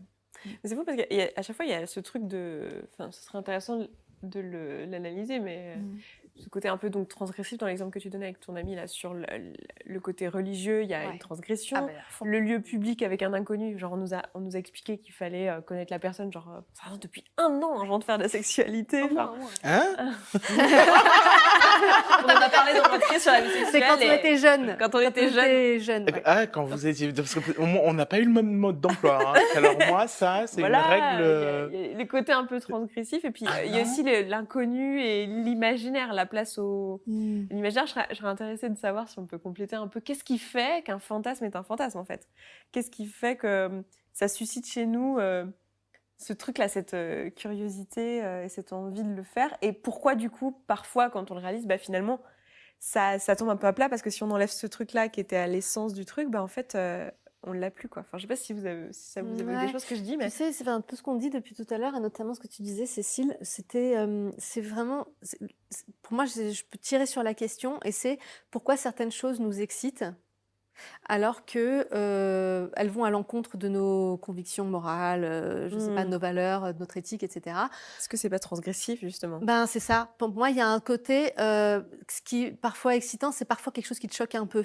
Tu vois, qui te dérange, qui te fait sortir de ta zone de confort, qui fait que du coup, ça devient excitant. Et moi, des personnes qui peuvent être excitées devant du porno classique, bien que on sait que c'est fait parfois dans des conditions abusives, ça véhicule pas les valeurs qu'on voudrait, etc., etc. Et pour autant, quand on regarde du porn plus éthique, ben, moi, je trouve que le post-porn, c'est pas toujours aussi excitant, en tout cas pour moi, que parfois du porn mainstream. Et pour moi, il y a vraiment une histoire de conditionnement. Tu vois, comment est-ce qu'on on a créé nos chemins de désir, en fait? Comment est-ce qu'on a créé notre imaginaire fantasmatique, sexuel, etc. Beaucoup avec le patriarcat et le porn classique. Et que ben, tu veux pas, ce truc-là, il est ancré en toi. Tu as beau essayer de te déconstruire. Et pour moi, la petite couche que tu peux déconstruire, ça reste une couche assez superficielle. Et que faut pas. Enfin, peut-être dans les générations futures, tu vois, si les autres générations qui viennent, elles regardent que du porn éthique, peut-être qu'elles seront plus excitées sur des trucs différents. Et que pour moi, c'est toute une reconstruction en fait à faire. Mais faut pas culpabiliser sur le fait d'être excité par des trucs de soumission, de gangbang, Et c'est pas parce qu'on s'est rendu compte que c'était existant, c'est pas parce qu'on a pris conscience et qu'on fait un travail de déconstruction que ça change le fait que ça existe. Enfin, c'est pas parce que j'ai conscience des mécaniques globales, systémiques, etc., qu'à titre individuel, j'ai la solution ou la clé pour le résoudre. Et c'est généralement pas le cas, en fait. Donc, je le subis au même titre, c'est juste que maintenant, j'en ai conscience. Et souvent, on se culpabilise, on se dit bah, pourquoi je continue à le subir? Enfin, j'en ai conscience. Bah, ça change rien, en fait. Non. Je vais bien raconter mon fantasme. Vas-y. Raconte-nous. Parce que, en plus, j'ai galéré à choisir, et là, ça y est, j'ai choisi. C'était comme ça, genre. C'est surtout qu'il y a beaucoup de frustration sur ce fantasme, donc je le trouve intéressant, parce que du coup, il augmente. Parce que c'est un fantasme que j'ai failli réaliser et que j'ai passé du temps avec une autre personne à co-construire. C'est un fantasme de vénération, où je suis en posture de déesse et où il y a plein de personnes. Donc l'idée, ce serait de faire une espèce de rituel, un culte, voilà, où je suis une déesse et j'ai les yeux bandés, et il y a de la musique et on me fait des trucs et tout ça. Et donc il y a une personne qui a commencé à organiser ça pour moi, sans me dire qui y aura, etc. Mais on a fait la liste des personnes, pour qui c'est OK, qu'est-ce qu'elles peuvent faire, etc. Donc on y a mis beaucoup de temps, on a fait monter la sauce. Et l'événement était le week-end du premier confinement. Quand le premier confinement a commencé. Totale solidarité. Ah, c'est dur. Non. Ah, frustration. Ça n'a pas eu lieu? Ça n'a pas eu lieu. Et une fois, on s'est dit peut-être, il y a moyen, il y avait plus de tester tout le confinement, monde, maintenant qu'il y a etc. les tests et tout, non? Et plus de confinement, Mais tu peux tester tout le monde? pour le moment, on l'a pas refait. Ouais. Mais ça va venir. Je me dis, mon prochain anniversaire, peut-être, pour mes 30 ans, ça serait parfait. Et du coup, c'est quoi la posture? Donc, t'es une déesse, enfin, il y a un scénario, etc. L'idée, c'est aussi que je sois surprise. Donc, le principe de base, c'est simplement, je suis une déesse et il y a un culte pour me vénérer. Pour te donner du plaisir, quoi. Oui, voilà. Et j'imaginais aussi qu'on me donne à manger des fruits, enfin des choses comme ça. Trop bien. Voilà. Ça va être ouf. Ça va être ouf. Et pareil, je rejoins ce truc de transgression parce que je sens qu'il y a... Est-ce que je raconte ça? Parce que je trouve que ça fait un peu... je vais être au centre et je vois qu'il y a une honte à ce niveau-là Et en même temps, ça attise aussi quelque chose, quoi. Donc effectivement, la transgression et la honte. Ah, ça, le truc en tant que femme aussi, d'oser demander, de pouvoir être au centre de son plaisir et tout ça. Et j'ai envie qu'on se pose une question parce que je sais qu'elle viendra sinon en commentaire, puis même je la trouve intéressante. Du coup, est-ce qu'on les réalise ou est-ce qu'on les réalise pas, nos fantasmes? Et on le fait ou on le fait pas?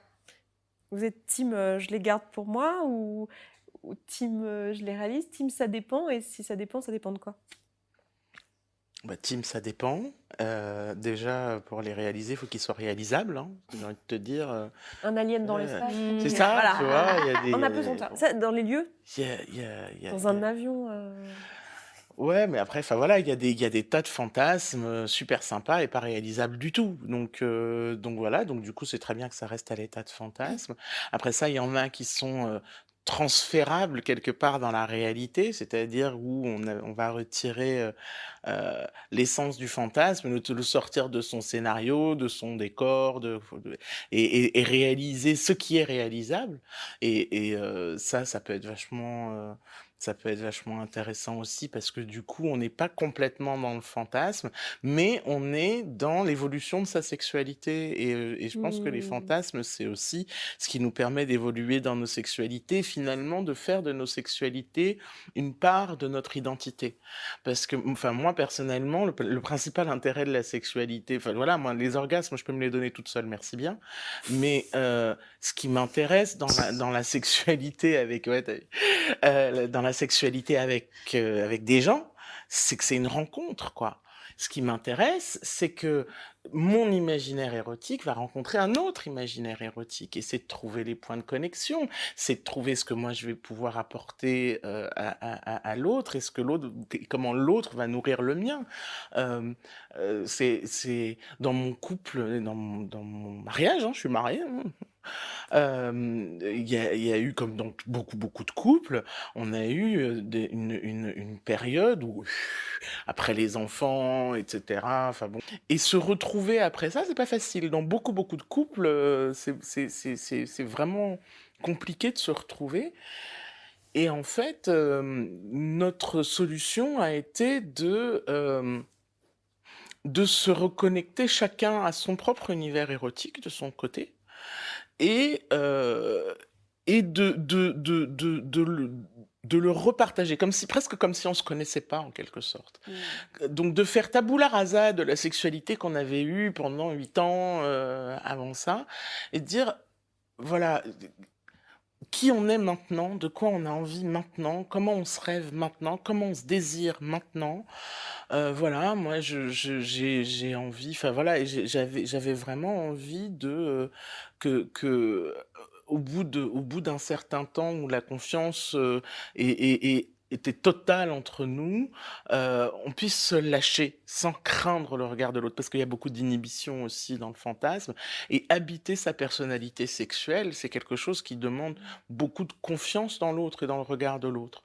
Donc ça, c'est quelque chose, moi, que je n'arrive à faire que dans une intimité construite, installée, protégée, et c'était le cas. Et donc du coup, on a eu cette chance de pouvoir faire ça, de pouvoir se retrouver.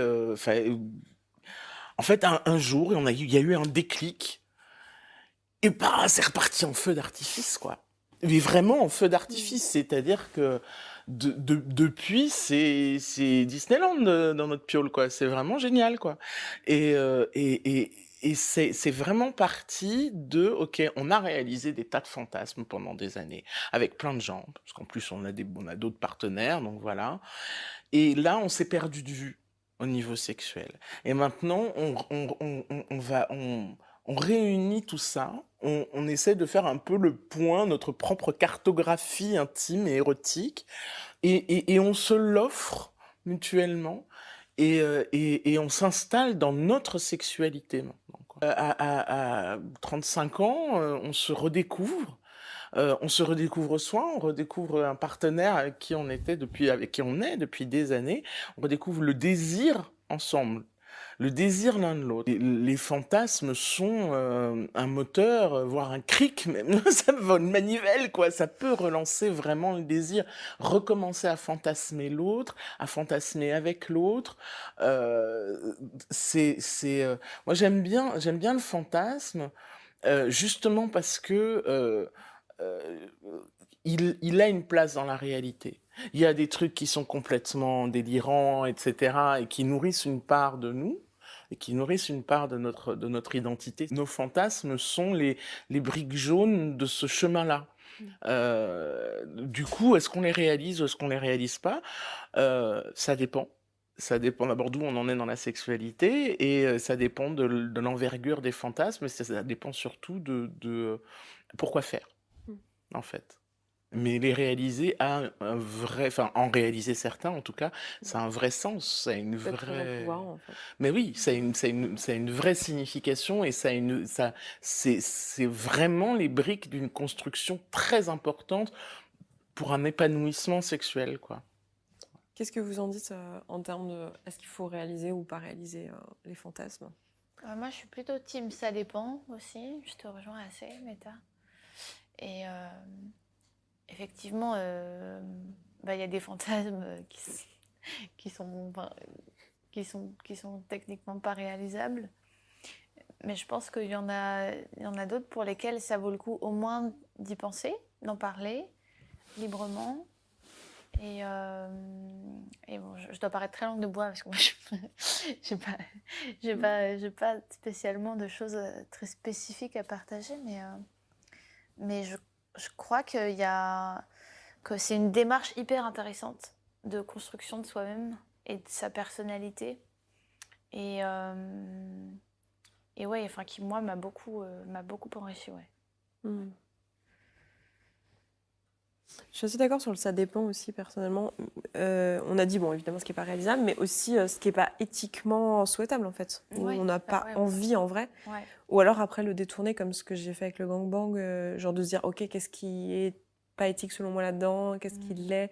Et du coup, de se le réapproprier, ça peut aussi être une façon de faire. Et je pense que c'est aussi un truc qui peut être rassurant si on a des fantasmes qui nous font peur, justement, éthiquement, de se dire, mais en fait, c'est pas parce que j'ai ce fantasme que je vais forcément le réaliser, et de se laisser aussi l'espace du coup de le fantasmer quand même, et de se dire que voilà, c'est juste notre imaginaire sexuel, et peut-être que ce qui est excitant justement, c'est le fait que ça soit pas réalisé de toute façon, en fait, et ça ne le serait plus si ça l'était. Donc dans ce cas-là, dans ce cadre-là, c'est tout à fait ok de le fantasmer, en fait, du coup. Enfin, je sais pas si vous voyez ce que je veux dire. Oui, complètement. Pour moi, le fantasme a une valeur en tant que tel. Comme tu disais, Meta, il y a un truc où c'est quelque chose que tu fais dans le cadre d'une relation. Soit parce que tu es dans une relation avec un partenaire ou une partenaire et que cette personne t'évoque quelque chose. Enfin, tu vois, il y a de la créativité qui se crée, il y a de l'imaginaire qui naît dans le cadre de la relation, et c'est un cadeau qu'on se fait à l'un à l'autre. Ou alors c'est dans le cadre de ta propre relation avec toi-même. Et donc tu as quelque chose que tu as envie de vivre pour toi, et tu dis j'ai vraiment envie d'expérimenter ce truc-là. Mais si ça se réalise pas, le fantasme, c'est un truc précieux que tu gardes pour toi, tu vois. C'est le fait qu'il existe, et ça nourrit ta fantasmagorie, ça nourrit tes séances d'autosexualité, et ça a de la valeur, quoi. Autosexualité, Ouais. j'adore. Ça a de la valeur en tant que telle. Totalement. Je pense que finalement, pas tout à fait, mais je pencherais plutôt pour le non, en fait. Justement, pour pas se donner l'illusion que la réalité, ça va être vraiment comme dans mon fantasme, comme dans mon imaginaire, etc. Et ça m'évoque aussi cette espèce de recherche de l'expérience pour l'expérience, en fait. Moi, ça m'est arrivé vraiment très souvent, ces conversations barbantes sur les sites de rencontres où on me demande qu'est-ce que tu as déjà fait. Comme si faire l'amour avec 2 autres personnes, chez tout le monde, ça ressemblait à la même chose. Alors moi, j'attends le moment où on me demandera comment c'était ton plan à 2.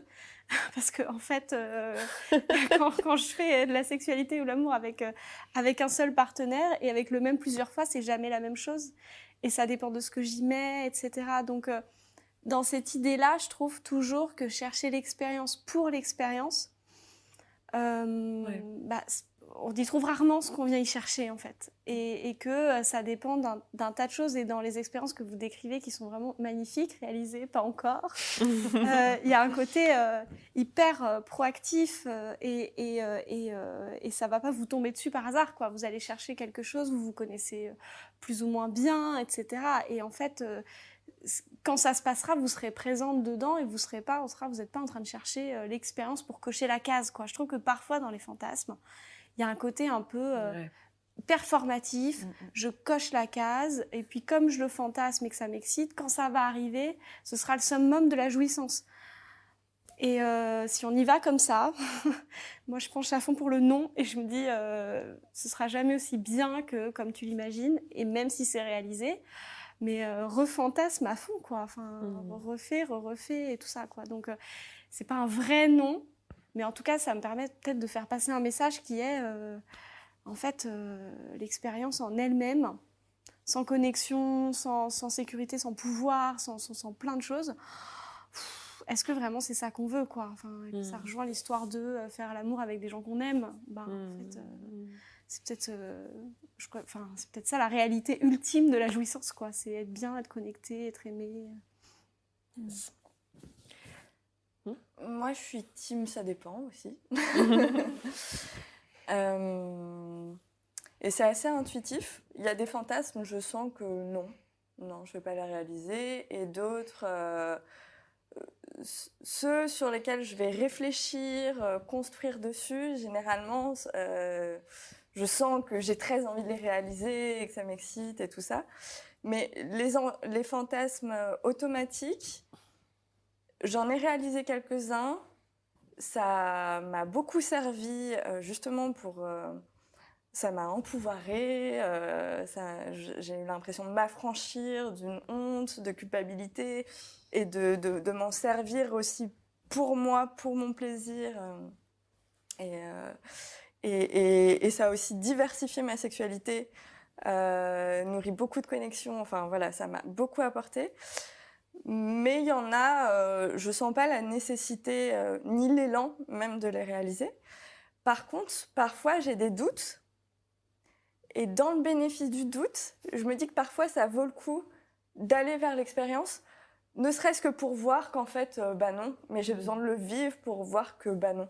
Par exemple, juste avant que je rencontre les milieux sexpo et tout ça, je lisais beaucoup de livres sur le féminisme, j'étais dans une relation polyamoureuse, enfin je suis toujours, et j'étais dans une espèce de processus de libération interne, et j'ai eu une espèce de truc de je suis une personne libre et c'est ok de me taper plein de personnes dans la semaine et tout ça. Et j'avais une espèce de fantasme d'avoir plusieurs dates dans la semaine et tout ça. Et je me suis retrouvée avec une semaine avec 3 dates, donc le fantasme se réalisait. Puis le premier, bon, la personne, il n'y avait pas le match, quoi. Ok, on avait passé une nuit ensemble, mais le lendemain, voilà. Et le deuxième, pareil. Et le troisième, au final, je l'ai annulé. Mais j'avais besoin de me confronter à l'expérience pour me rendre compte qu'en fait, bah non, quoi. Et je regrette pas, c'est vraiment l'expérience qui m'a permis de démystifier ce fantasme, comme l'eau. Je trouve que c'est vachement important ce que tu dis parce que moi je suis pas du tout dans la tendance de la sacralisation de la sexualité, du machin, le féminin sacré, le truc. Ça me parle pas du tout, moi, ces trucs-là. Moi, je suis vraiment terre à terre au possible. Et à un moment, je trouve que c'est intéressant aussi de jouer, d'explorer, d'ouvrir une porte, d'entrer dans la pièce et de se dire ah ouais, non, j'aime pas du tout la déco, je me casse. Et il y a un vrai intérêt à faire ça, je pense. Parce que ça permet aussi de lâcher prise un peu en fait. Je trouve, sur la sexualité, il y a quand même énormément de pression éthique, de pression performative, il y a énormément de pression, quoi. Et à un moment donné, ce que j'aime bien, c'est quand la sexualité, c'est aussi dans la vie, quoi. Et à un moment donné aussi, réaliser certains fantasmes, évidemment, mais euh, c'est... c'est aussi juste faire des expériences, et pourquoi pas faire des expériences sexuelles, quoi. Et moi, il y a vraiment des expériences sexuelles où j'ai fait le truc pour faire le truc, et la personne m'intéressait pas plus que ça, c'était juste l'opportunité de faire un truc que j'avais fantasmé. Et dans l'immense majorité des cas, c'est très décevant. Je suis d'accord avec toi. Enfin, une fois que c'est fait. Bon, en général, tu jouis pas parce que tu es tellement concentré sur comment tu vas faire le truc, comment ça ressemble à ton truc et tout machin. Ah ouais, non, ça c'était pas comme ça. Ouais, qu'en fait, c'est complètement, limite, tu fais tes comptes, quoi. Ouais, donc t'es pas du tout dans la connexion à ton corps, t'es pas dans la connexion à l'autre, etc. L'autre est littéralement un objet.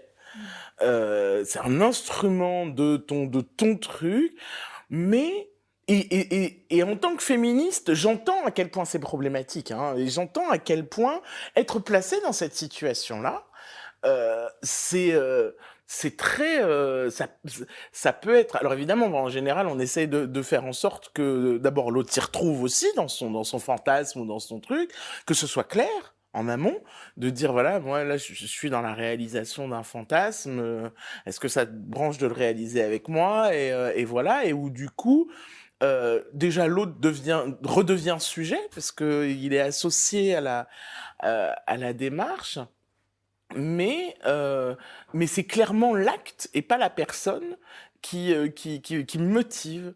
Mais l'acte a un intérêt. L'acte a un intérêt dans ma construction, dans ma mémoire, ne serait-ce que pour me débarrasser d'une obsession, par exemple. Il y a des trucs comme ça qui sont un peu, qui reviennent comme ça et tout, et tu te dis, mais c'est pas possible, enfin, ça doit, et quelque chose, enfin, on essaye de me parler, quoi. Et donc, bon, bah, je vais aller décoder le truc. Je sais pas, je trouve que il y a une dimension plus grande que nous dans la sexualité. C'est un joyau, c'est un truc. Enfin, il y a vraiment moi, des rencontres sexuelles, des moments de ma vie sexuelle qui restent dans ma mémoire comme des waouh, et c'est le moment où chacune de mes cellules est connectée à l'univers. Enfin, c'est ouf, quoi. C'est vraiment génial. Mais je pense que pour pouvoir vivre ça, il faut pouvoir s'autoriser bah, ça va, quoi. On peut réduire un peu la voilure. Et En fait, ce que je trouve fou dans tout ce qu'on dit là, c'est que finalement, enfin, si je devais résumer un peu ce qu'on s'est raconté, je trouve qu'il y a vraiment ce truc de... Le fantasme, c'est vraiment un terrain de jeu, finalement, pour aller explorer notre sexualité, ce qu'on a envie de tester. Ça peut nous servir à ça. Et je pense que c'est peut-être l'endroit le plus safe, finalement, pour commencer à se connaître sur ses plans de sa sexualité, de ce qu'on a envie d'explorer ou pas, mais juste vraiment un terrain, finalement, où il n'y a pas la place pour le jugement de l'autre, je trouve. C'est un endroit où vraiment tout est permis, tout est possible, et même ce qui n'est pas possible à réaliser, en fait, et c'est ça qui est génial. Et je crois que c'est un peu le truc que j'aurais envie de dire, genre, en résumé de tout ce qu'on s'est dit, c'est genre, si tu sais pas par où commencer dans ta sexualité, avec tout ce qu'on va vous dire en plus pendant toute cette émission, finalement, le fantasme, c'est peut-être... là, j'étais en train de me dire, en nous écoutant, en fait, j'aurais peut-être dû commencer par cet épisode-là, parce qu'en fait, le fantasme, c'est finalement peut-être le point de départ et l'endroit le plus safe et le plus personnel, pardon, j'ai touché le micro, mais le plus personnel où tu peux aller explorer finalement ce que tu as dans ton esprit. Je trouve ça finalement hyper empouvoirant de le voir comme ça. Je l'avais jamais vu comme ça, donc merci d'ailleurs. Je trouve ça génial comme idée. Effectivement, on a des fantasmes qu'on considère inavouables, qu'on considère très honteux ou pour lesquels on ressent de la culpabilité. Et ne serait-ce que de pouvoir les dire dans un cadre bienveillant, comme un cercle de parole ou un atelier. Ça permet d'enlever le voile de honte ou de culpabilité qu'il y a dessus, de les mettre dans le réel et parfois, ça suffit, en fait. Parfois, on se dit, OK, ben, maintenant que j'en parle, en fait, ça me fait plus envie. Et c'est OK. Et parfois, en parler, ça va encore plus augmenter le désir de réalisation, et parfois non. Et voilà, il y a pas de règle, en fait, quoi. Restons Trop bien. cool. Ouais, c'est ce que ça m'évoque. Du coup, ce que je propose, c'est que pour terminer ce cercle, oui, je suis partie sur l'idée qu'on avait fait un cercle de parole, on n'était pas si loin. Mais justement, j'ai envie de wrap up d'une manière qui ressemble à ce qu'on ferait en cercle de parole. J'aimerais bien qu'on se dise, si vous le souhaitez, évidemment dans la limite de ce que vous souhaitez dire, mais comment c'était pour vous de parler de ça aujourd'hui. Et puis on terminera là-dessus. Et on va se le faire dans le sens anti-trigonométrique à partir de... Oui, j'arrive encore à faire rire avec cette blague. À partir de la personne qui commencera volontairement. Moi, je veux bien commencer. Vas-y. Je suis partie en me disant c'est un sujet finalement assez léger et je trouve que ça dit beaucoup de soi en fait. Je trouve que comme sur beaucoup de sujets, on se rend compte en parlant, en écoutant qu'on est loin d'être seul sur tellement de choses, cette histoire de honte et tout ça, donc merci pour ça. Et puis, je trouve que ça fait du bien, mais ça c'est bien le Sexpo, ça fait du bien de pouvoir se dire, entendre, partager sans jugement comme tu le disais et du coup on peut se détendre quoi et du coup on peut réfléchir on peut vraiment se demander mais pourquoi, mais comment, et est-ce qu'on fait pas et tout ça quoi. Donc merci. Trop cool. Merci à toi. Alors moi je me dis qu'après avoir fait mon coming out d'organisatrice d'orgie sur YouTube, je vais recevoir plein de demandes d'amis sur Facebook. Il y a des chances. Ou de demande d'ennemis si ça existait. Non, on ferme. Voilà. Je trouve que c'est... je te l'ai dit tout à l'heure en sortant du talk sur les relations. Je trouve que c'est une œuvre de salubrité publique.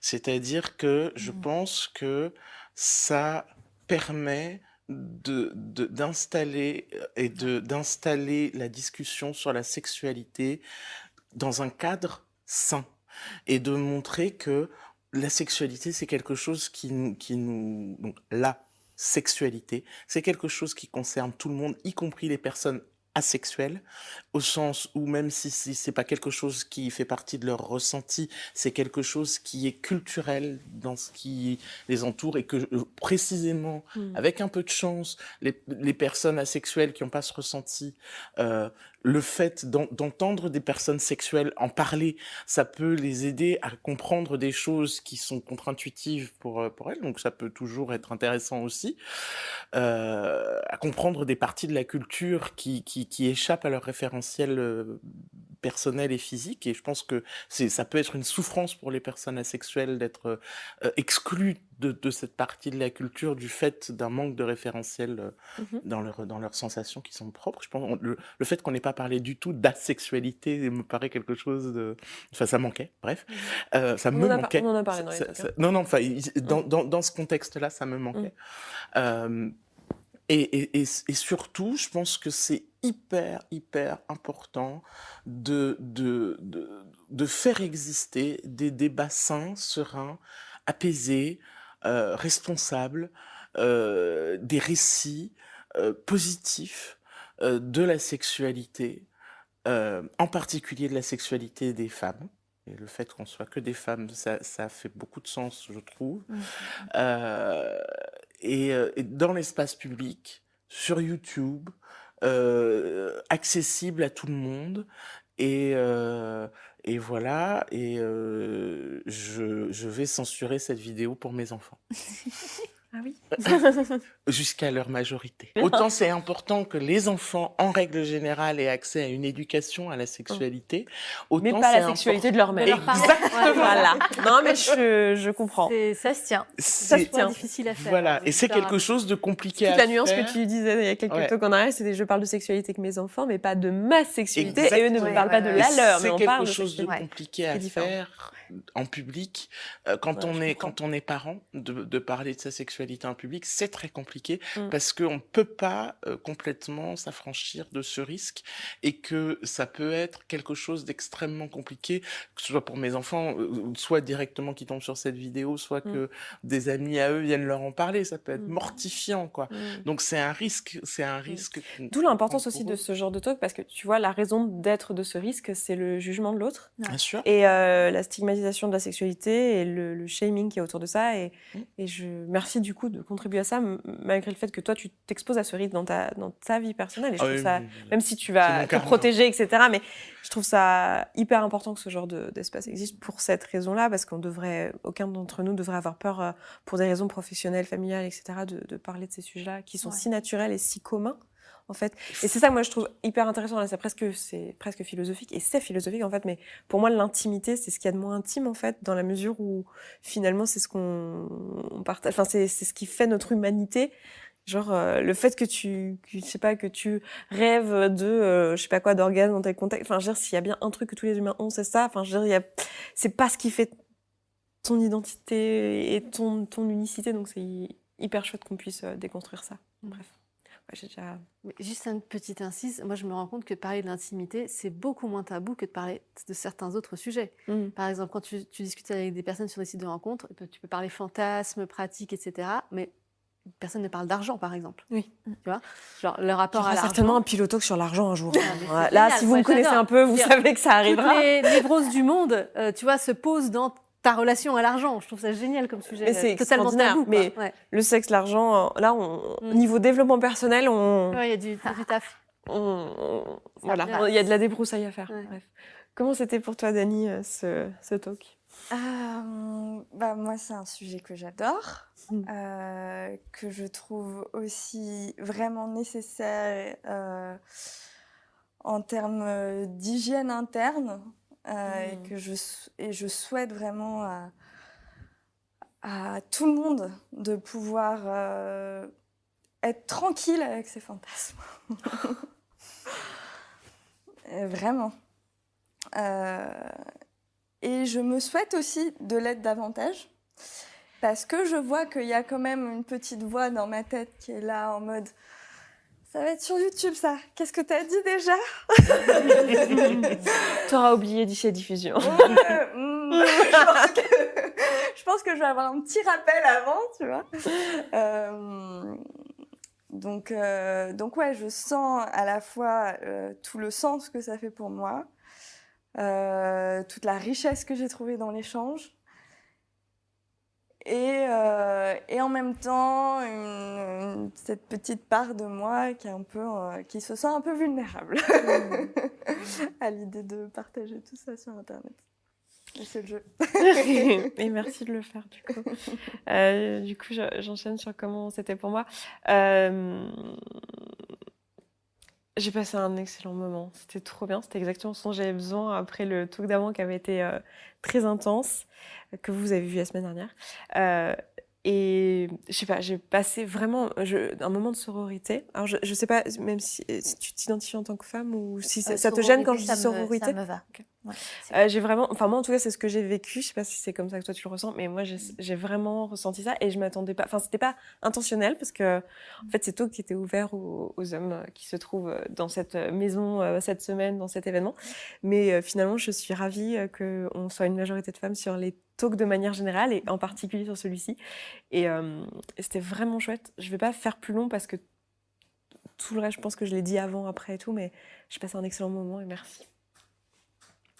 Moi aussi, excellent moment. Et pour rejoindre ce que vous dites toutes les deux, il y a le fait qu'on soit que des personnes assignées femmes à la naissance ici, ça crée un truc génial. C'est-à-dire qu'il y a ce côté sororité et la parole se libère et on est capable de se dire ouais, moi j'ai des fantasmes de gangbang, etc. et machin. Et en fait, je me dis, quel dommage aussi qu'il n'y ait pas eu des personnes assignées hommes à la naissance, parce qu'ils ont sans doute une expérience très différente. Et moi, aujourd'hui, ils sont tous là en régie derrière la caméra. J'espère que ça sera l'occasion pour eux de pouvoir en parler ensemble et de pouvoir se dire, par exemple, moi, j'aimerais trop qu'on joue avec ma prostate, ou j'aimerais me faire enculer par une meuf, ou trucs comme ça. Enfin, parce qu'en fait, je me rends compte qu'entre mecs... Ouais, mais entre mecs, ils n'en parlent pas. Non. Ils n'en parlent pas du tout entre eux. C'est un exercice, Non, mais c'est vrai, c'est un exercice qu'on fait vachement souvent. C'est un truc entre femmes. Ouais. Et enfin voilà, la sexualité, on en parle entre femmes dès l'adolescence, quoi. Et c'est vrai que moi, ça a été entre mecs. Vous voyez pas, mais ça rigole en réalité. Mais entre mecs, c'est un truc de potage, de ouais, je l'ai baisé. Dans la performance à fond. Mais Ça, on va en parler. La performance, il y a tout un topic là-dessus. Mais là, clairement, on va en parler. Il y a des choses à Et déconstruire. c'est vachement. Petit teaser pour la suite. Restez vachement connectés dans les semaines qui viennent. Moi, je trouve ça vachement triste. Je trouve ça vachement dommage. Bah moi, je rejoins assez Dani dans le sens où je trouve ça très vulnérabilisant en tant que personne assignée femme je me sens... Il y a une partie de moi qui se dit « Oh, mais tu t'es vachement exposée et tout !» Et ouais, je crois que je vais processer ça dans les semaines à venir. Et je suis super contente que tu nous aies proposé un droit de voilà, je ne sais pas si c'est officiellement dit, mais... Si. Ok. Bah, tu peux le dire, il y a un droit de regard et tu as Ouais. quelques mois pour décider de ce que tu laisses et ce Cool. que tu laisses pas dans le talk. Bien sûr. Ok, bah, ça me fait du bien de réentendre ça. Merci. Et c'est pour moi, bah, je sais pas si j'aurais peut-être pas pensé à le dire en caméra, mais en fait, j'ai aucun problème à le dire. Pour moi, c'est extrêmement important que le consentement des personnes qui sont dans les talks est évidemment respecté, sinon ça n'a absolument aucun sens de faire un événement sexpo et d'en parler en vidéo. Complètement. Enfin, je veux dire, et s'il y a des choses qui sont enlevées, même si je les aurais trouvées essentielles au talk, c'est pas ma propriété, quoi. C'est la vôtre. Donc, évidemment. Et même si vous vous apercevez, d'ailleurs, je le dis à l'audience, si vous vous apercevez qu'il y a des personnes qui finalement s'expriment très peu dans un talk ou qu'il y a un temps de parole qui n'est pas respecté, c'est pas forcément voulu, c'est potentiellement parce qu'il y a des choses qui ont été enlevées. Et j'attends de vous, et je vous aurais fait des disclaimers, mais j'attends de vous que vous respectiez ça aussi et que vous preniez le cadeau qui vous est donné à travers ces vidéos. Et même s'il y a des personnes qui s'expriment moins parce que finalement, soit elles se sont moins exprimées parce qu'elles sont introverties, soit parce qu'il y a des choses qui ont été coupées et c'est chouette que ça puisse être le cas. Merci d'avoir écouté cet épisode jusqu'au bout, je suis vraiment ravie qu'il t'ait plu. Si tu vois que ce que je partage ici te parle et que ma façon de voir le coaching et l'accompagnement de manière générale te correspond et que concrètement t'aurais bien besoin d'un petit coup de pouce, voire d'un gros coup de pied aux fesses professionnelles, alors n'hésite pas à nous rejoindre dans la communauté. Tout se passe là-bas. Tu vas pouvoir échanger avec les autres auditeurs et auditrices de ce podcast qui rencontrent globalement les mêmes questionnements que toi. Tu vas pouvoir poser tes questions à des coachs et être coaché si tu le souhaites. C'est simple, c'est un abonnement mensuel sans engagement dans lequel tu vas pouvoir avancer à ton rythme, sans pression, avec ou sans coaching individuel. Rendez-vous sur sesentirbien.coach/communauté sans accent. À tout de suite.